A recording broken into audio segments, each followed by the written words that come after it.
पार्वती मैया की सारे प्रीति और विश्वास की परीक्षा ली और लेने के बाद में उन्हें ये विश्वास हो गया कि जगत मातु सर्वज्ञ भवानी, जगत के माता पिता और सर्वज्ञ सब कुछ जानने वाली हैं।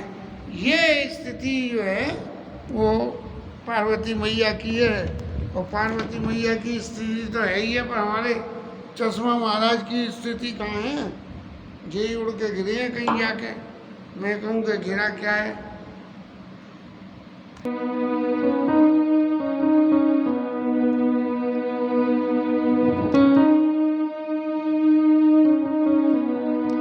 चश्मा महाराज चले गए, टेबल के नीचे दिखे ही नहीं।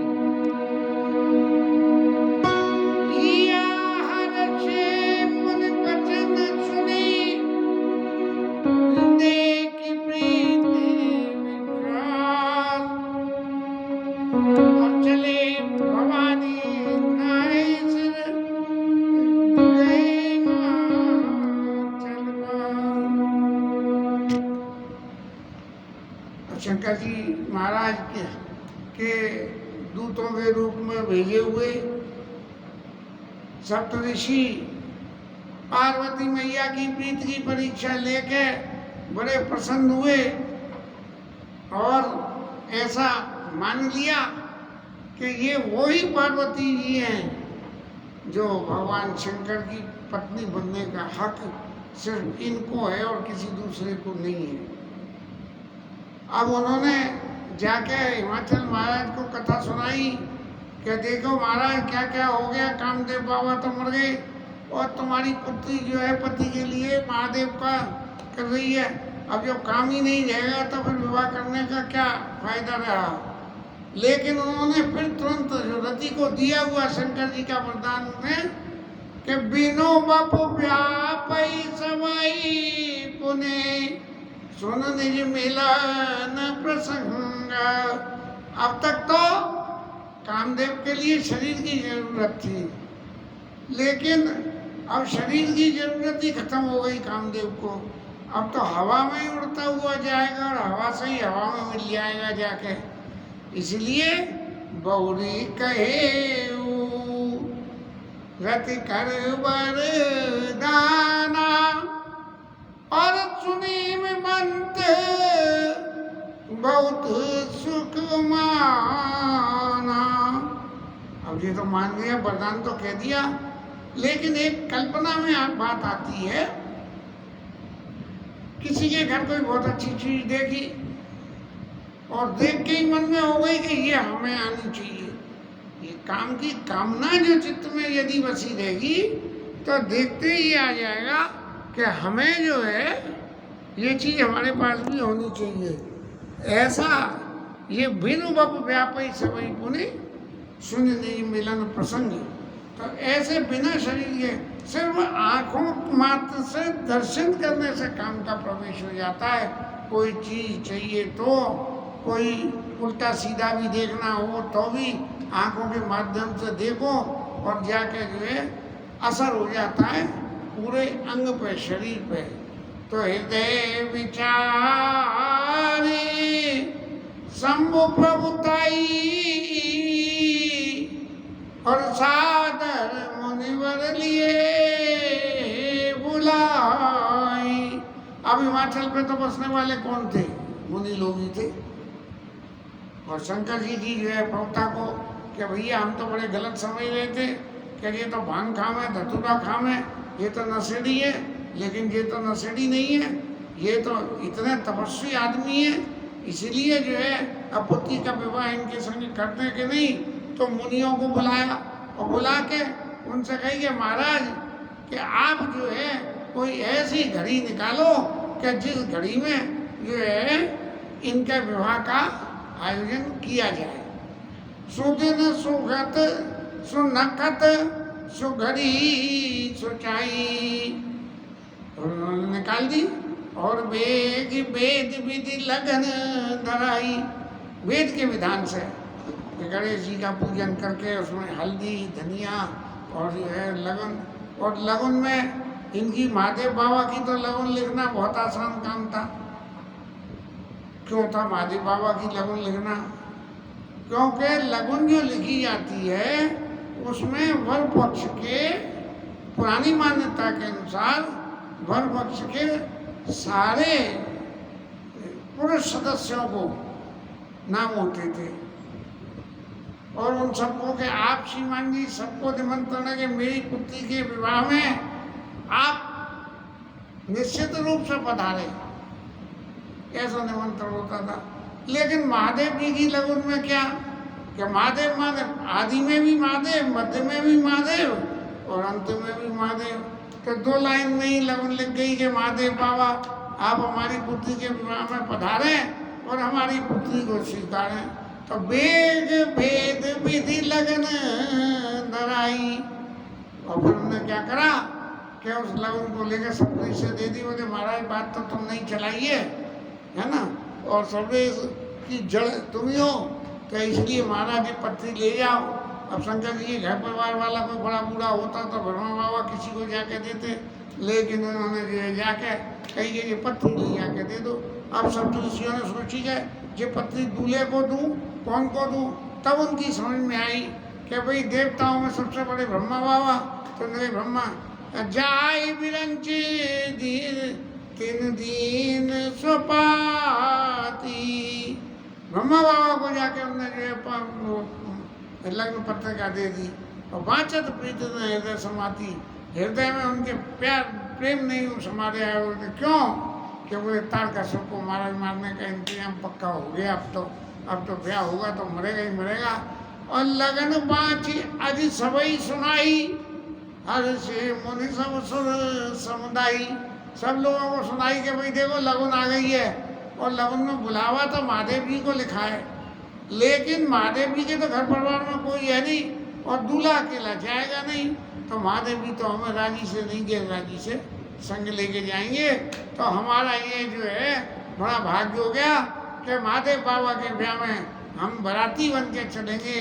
और सुमन व्यस्त नवबाजन बाजे मंगल कलश साजे,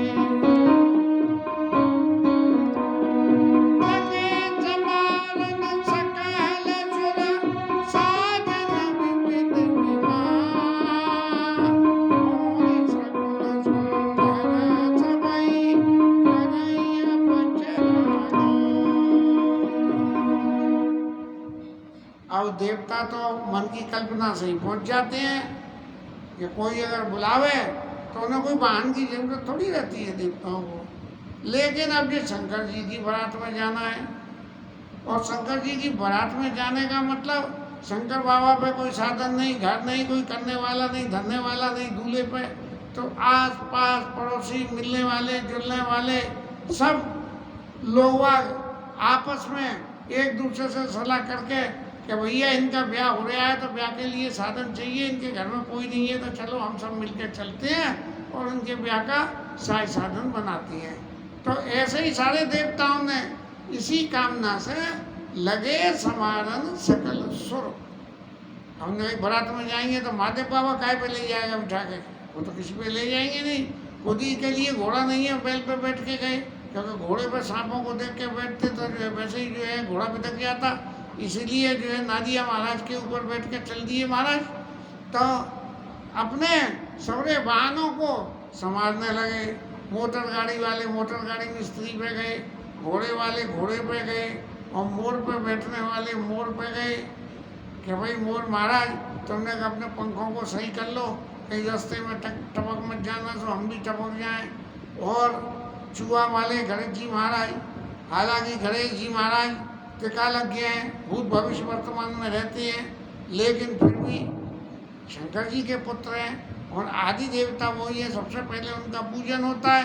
तब वो अपने मुँह से राम से कहने लगे कि मुँह से राम जी इतने भारे शरीर को लेके हिमाचल पे जाना है, वहाँ पहाड़ों की चढ़ाई पे मैं जरा इधर उधर से खा पी के अपने आप को मस्त कर लेना जरा।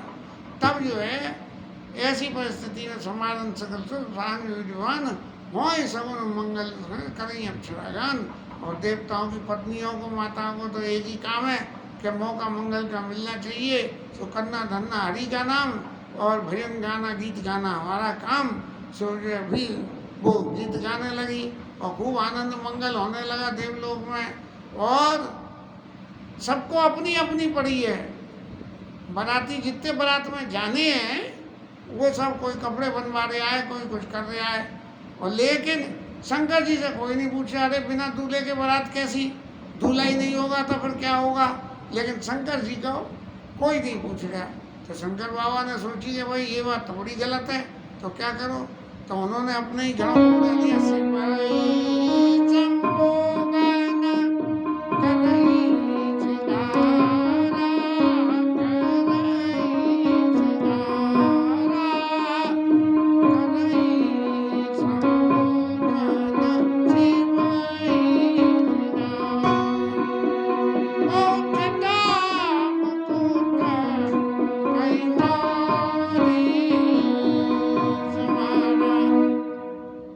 शंकर जी के गण कौन है, भूत प्रेत पिशाच। अब वो आ गए और शंकर जी का श्रृंगार कर रहे हैं। अब भूत क्या, जिनके खुद की देह ना हो वो जो श्रृंगार करना क्या जाने। तो लेकिन फिर भी बड़ी अकलमंदी का काम करा उनने। क्या कि सिवई शंभुगन करई श्रृंगारा।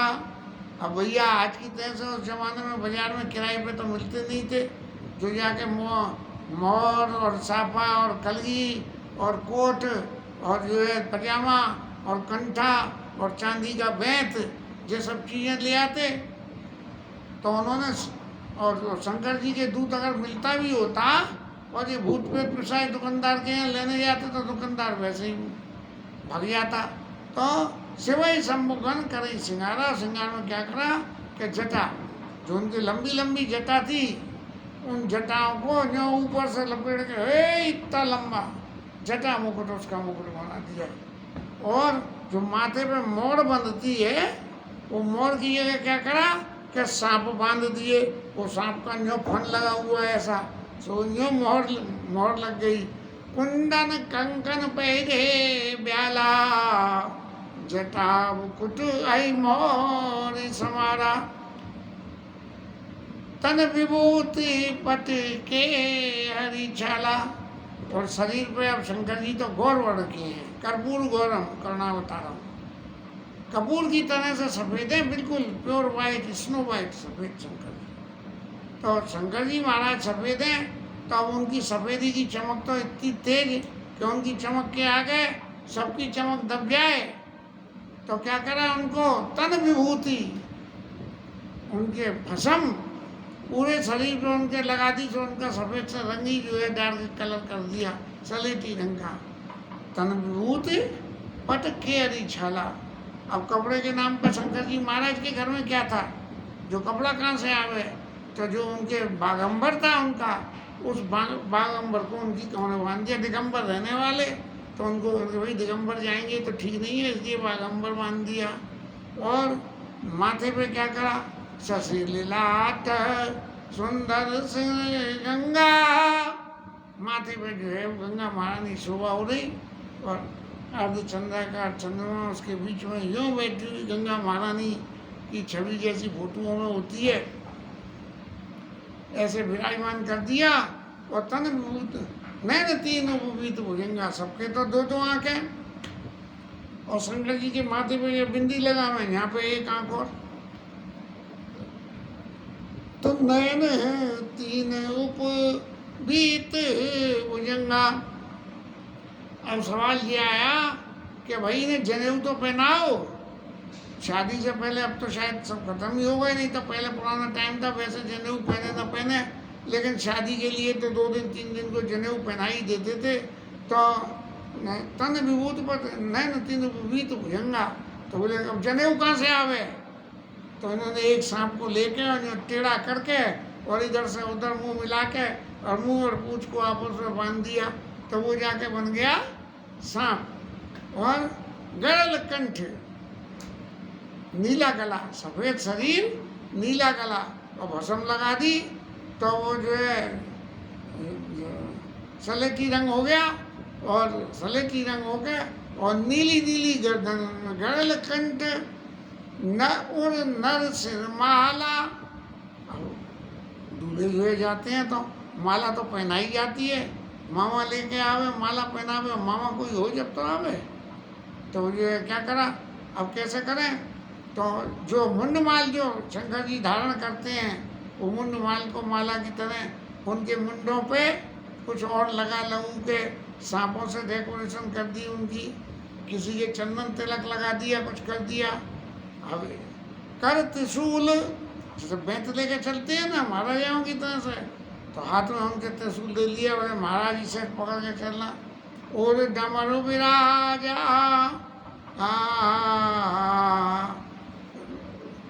गरल कर त्रिशूल और डमरू विराजा, चले बसा चढ़ी बाज बाजा।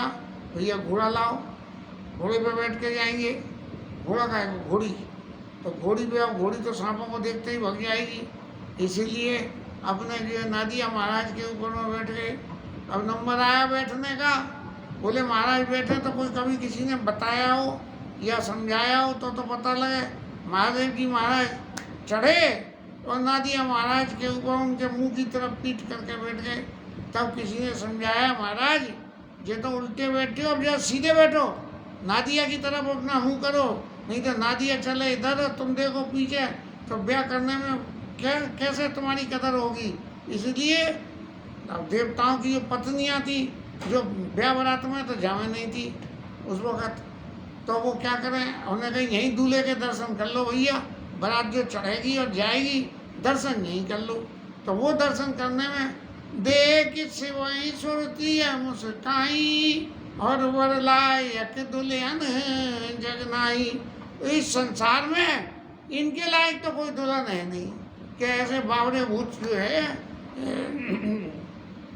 दूल्हे से विवाह कर ले। और विष्णु बिरंज आदि सुरताता, चढ़ी चढ़ी बान चले बनाता। अब शंकर जी के पास तो वो इंतजाम करने वाला नहीं, तो वो क्या करें कि सबसे देवताओं ने कही भैया अपनी अपनी सवारियाँ लेके चलो, जैसे आजकल अपनी अपनी गाड़ियाँ लेके जाते हैं, जब तक के इतनी लंबी ब्याह बारात नहीं हो कि वहाँ तक गाड़ी लेके जाना दिक्कत था लगो। तो इसलिए सुर समाज सब भांति अनुपाय, और नहीं बारात दुल्हन रूपा।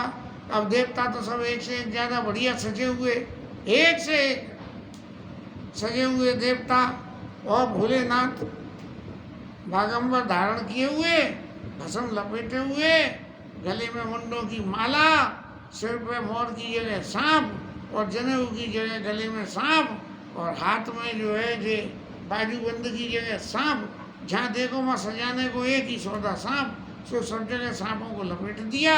और सबने सांपों से कह दी कि महाराज जब तक फेरे नहीं पड़े तब तक जो है डटे रहना वहाँ। लेकिन सांपों को कहा, सांप तो आदमी से डर के भगता है। तो महाराज शंकर जी जैसे ही पहुँचे तो सांप तो सबने छोड़ के भग गए वहाँ से। तो विष्णु कहा हंस बिहसी तब, बोल सकल दिशराज, बिलगी बिलगी हुई चले सब, निज निज सहित समाज। भाई ये एक बात मन में विचार के तो देखो, ऐसे बावड़े दूल्हे के संग जाकर कोई तुम्हारी कदर करेगा? दूल्हे की तो कदर करनी पड़ेगी क्योंकि कन्या का विवाह करना है, लेकिन तुम्हारी बरातियों की कदर कहाँ से होगी? बोले जी कहाँ से किराए की उठा के ले आए हो बरातियों को, इन्हें किराए के को कौन पूछे? इसीलिए सब लोग अलग अलग चलो, इनके दूल्हे के संग मत चलो। आओ कहने लगे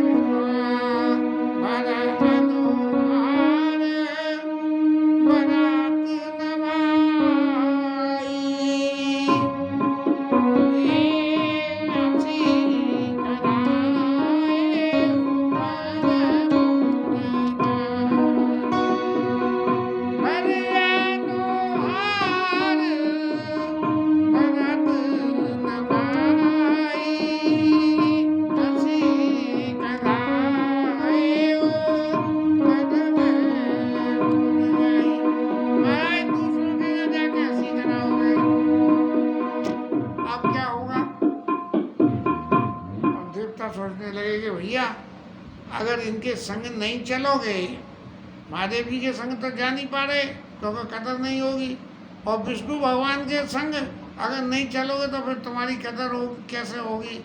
इसलिए विष्णु वचन सुने सुर मुस्काने, सब देवता हंसने लगे और निज निज सेन सहित बिलगाने। अपनी अपनी सेना के साथ में लेके राजा महाराजा अपनी अपनी सेना अपने अपने चमचों को संग में लेके और चल दिए। अब शंकर जी महाराज ने देखा कहते जी अच्छे बाराती रहे, अरे बारात में आगे आगे बाराती पीछे पीछे दूल्हा, और यहाँ तो सब अलग अलग चल रहे हैं, दूल्हा बेचारा अकेला ही चले जा रहा है। तो भोले बाबा क्या मना ही मना महेश मुस्काई, और मुस्का के क्या सोच रहे हैं कि ये विष्णु बाबा भी खूब हैं, ये व्यंग करे बिना नहीं मानते हैं।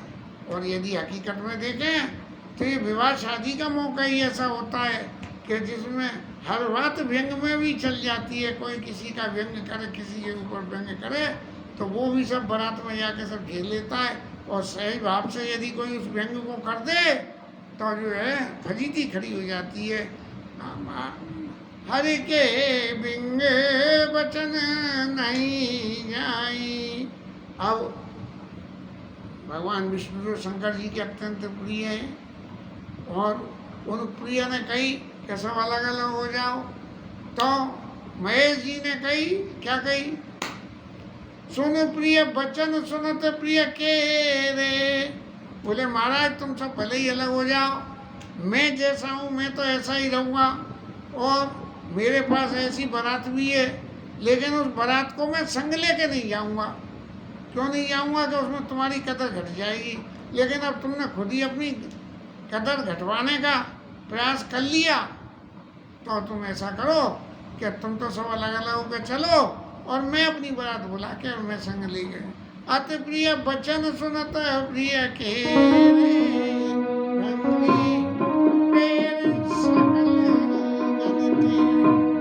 महादेव बाबा के तो सुंगी और भूंगी ये तो अच्छे लचाती थे जो उनके संग रहते थे, और उनके मार्फत सबको उनने खबर पहुंचा दी कि आ जाओ महादेव बाबा व्याह कर रहे हैं, जल्दी जल्दी आ जाओ।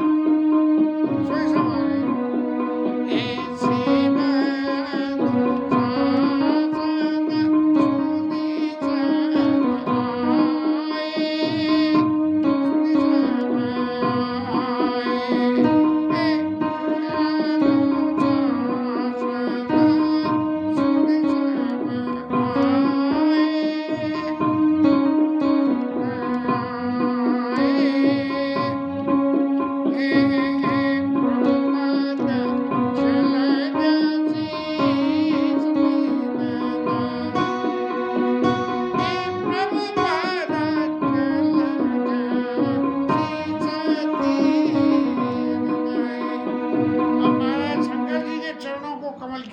उपमा दे दी गोस्वामी जी ने कि प्रभु पद झलज शीश नाई।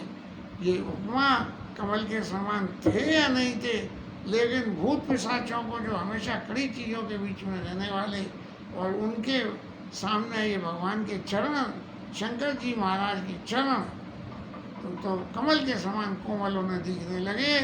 और जो भूत प्रेत आए थे नाना वाहन नाना वेशा, वैसे शिव समाज सब देखा, तरह तरह के वाहन लोगों के पास, कोई उल्लू पे, कोई किसी पे, कोई गधे पे, कोई सुअर पे, इस तरह से तरह तरह से इतने वाहन नाना वाहन नाना वेशा। और विशेष शिव समाज ने देखा, अपने समाज को तो पैसे तो कभी दर्शन करने की जरूरत पड़ती नहीं थी, लेकिन आज जरूरत पड़ी तो बुलाए, तो आए तो देखे और हंसने लगे। और फिर उनका वर्णन करते हुए गोस्वामी जी गए विपुल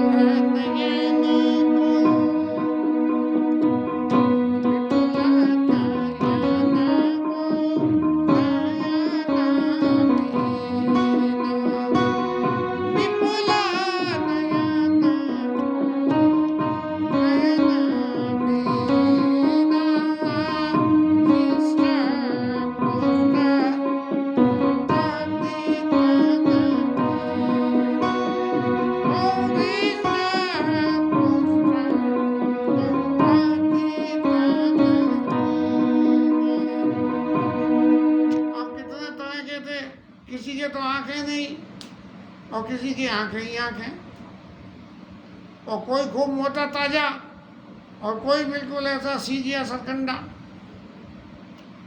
तन खीन कौवत पीन पावन, कौव पावन गति धरे। अब कहाँ तक इनकी गतियों का वर्णन करा जाए। कोई दुबला पतला, कोई मोटा, कोई जो है अपावन गति रखे हुए, माने अपावन में क्या कहें, मांस वगैरह लादे हुए, सब तरह के कपाल किसी के पास, और किसी के हाथ में खोपड़ी में भरा हुआ खून, इस तरह की खर स्वान स्वर सगाल मुखगन वेश अग्नित पोगने बहु जिनस प्रेत पिशाच जोगी जमात वर्णत नहीं बने। ऐसे ऐसे जो है, कोई सुअर का मुंह, कोई कुत्ते के मुंह वाले, इस तरह से शंकर जी के जो है दूत ना सब आगे बारात में, और नाचई गावई गीत। अब भूतों को क्या हो, भूतों को कौन बुलावे? देवताओं को तो बुलाया जावे ब्याह शादी सगाई में, कोई भूत प्रेतों को भी बुलावे। तो कोई जब भूत प्रेतों को नहीं बुलावे तो भूत प्रेतों क्या जाने के क्या होवे बारात और क्या नहीं। तो अब आए, न्योता मिला, आए तो आके क्या हुआ कि नाचई गावई गीत। भूत नाचने लगे और गाने लगे, परम तरंगी भूत सब देखा तथ विपरीत। और बोले ही वचन विचित्र विधि, यानी कौन सी भाषा बोल रहे थे, किसी की समझ में ही देवताओं के नहीं आ जाता कि जी गा क्या रहे हैं, नाच क्यों रहे हैं, कि कौन सा नाच नाच रहे हैं। इस तरह से महादेव विवाह की बारात चली चली जा रही है। और ये बारात जब हिमाचल के यहाँ पहुँचेगी तब की लीला क्या बनेगी उसकी कथा कल होगी सावन के महीने में। और भोलेनाथ की बारात में हम जो है चल रहे हैं संग में, चाहे भाव रूप से ही, वाणी से ही चल रहे हैं, क्योंकि भूत प्रेतों की बारात को तो देख के वैसे ही हम जो है हमारी हवा खराब हो जाती। लेकिन फिर भी ठाकुर जी की कृपा है कि भोलेनाथ की बारात में ये सावन के महीने में, और हम बड़े आराम से ये कथा कह रहे हैं। इसके साथ ये कथा विश्राम।